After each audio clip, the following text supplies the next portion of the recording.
In the decades following World War II, Norway's economy was stable, yet modest. People relied heavily on the sea for fishing and the mountains for hydropower. The idea of extracting massive wealth from the ocean floor seemed entirely out of reach. By the late 1960s, international energy companies had spent years drilling into the North Sea, turning up nothing but dry holes.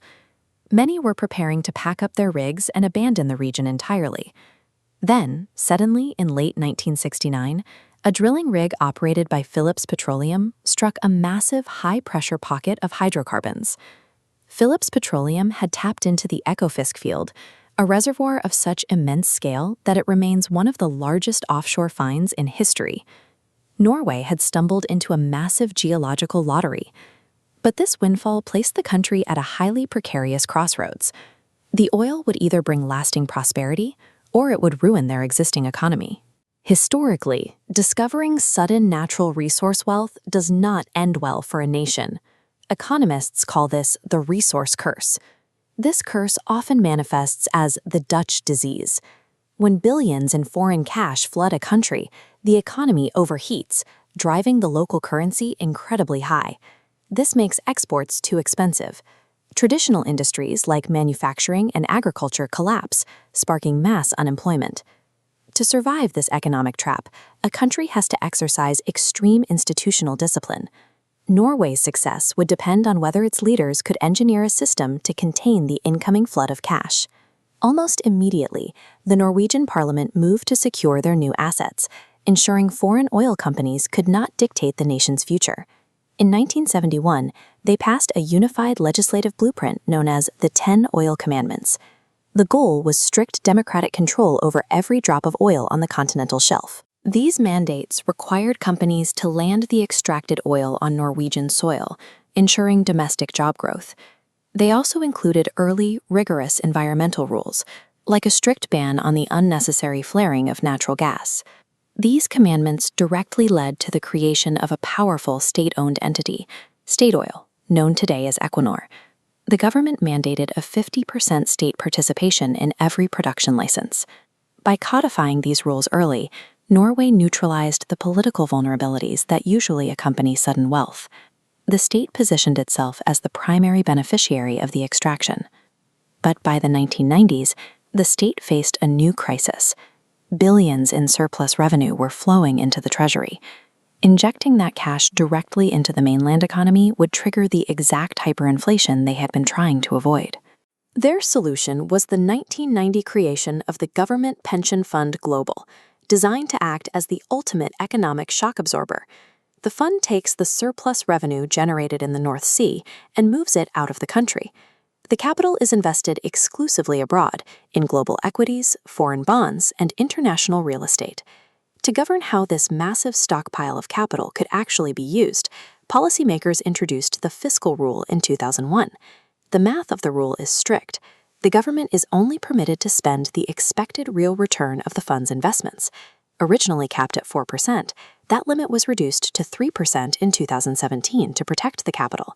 The underlying philosophy is simple. The nation lives solely off the interest, while the principal remains permanently untouched. This financial firewall worked. It successfully decoupled Norway's mainland economy from the violent, unpredictable boom and bust cycles of global oil prices. By 2004, the massive scale of the fund created a new dilemma. The government now owned shares in thousands of global companies, raising complex questions about how to manage that ownership responsibly.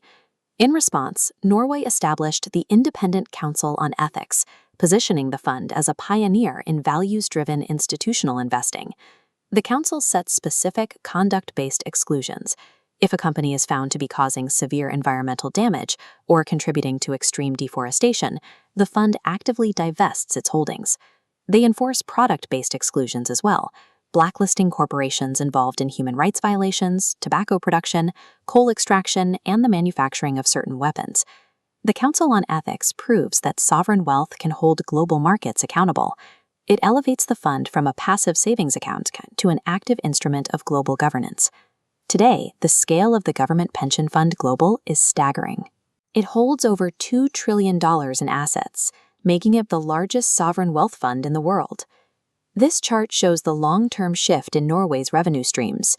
While direct income from drilling oil and gas is flattening, the returns generated from global investments arc exponentially upward.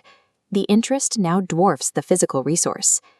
To future-proof this wealth, Norges Bank Investment Management is deploying advanced technologies, including artificial intelligence, to optimize trading operations and drastically reduce management costs. Yet, despite sitting on a $2 trillion reserve, economists note a surprising reality. The physical labor force, the human capital of the Norwegian people, still constitutes 80% of the country's true national wealth. The fund has completed its transition. What began as a mechanism to manage oil revenue is now a fully diversified, perpetual economic engine for a post-petroleum society. Norway avoided the economic graveyard of other resource-rich nations through deliberate architecture. Their stability relied entirely on institutionalized self-restraint, the political willpower to look at an ocean of cash and say no to spending it today. Locking away billions of dollars requires fighting the intense human temptation for instant gratification, a challenge that disrupts the political systems of most nations. It required a commitment to intergenerational equity, the belief that unborn citizens have an equal right to the wealth being pulled from the earth right now. By prioritizing long-term investment over short-term consumption, Norway converted a temporary geological windfall into a financial foundation designed to outlast the oil itself.